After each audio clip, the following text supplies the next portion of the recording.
আমি আজকে দেখাবো বেবি ফ্রক কাটিং। তো একটা দিদির আর একটা বোনের জামা। তো দিদির কাটিং হয়ে গেছে, বোনের জামা কাটিং করব।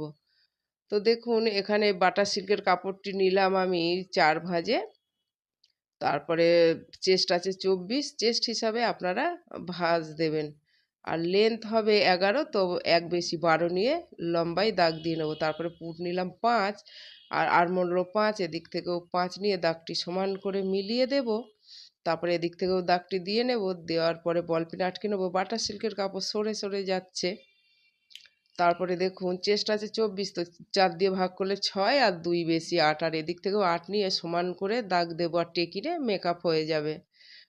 তারপরে দেখুন এইখান থেকে 1.5, আর গলার ডিপটি নেব 5, আর এদিক থেকেও 2 নিয়ে সমান করে মিলিয়ে গলা শেপ দিয়ে দেবো, আর চেন দেব পিঠে এই জামাটির। তো দেখুন কাটিং হয়ে গেছে। এইবারে দেখুন মেন কাপড়টিকে কাটবো। তো 4 ভাঁজে ভাঁজ দিলাম। তারপরে বাটার সিল্কের কাপড়টি রেখে বল পিন আটকিয়ে সমান করে কাটিং করে নেব।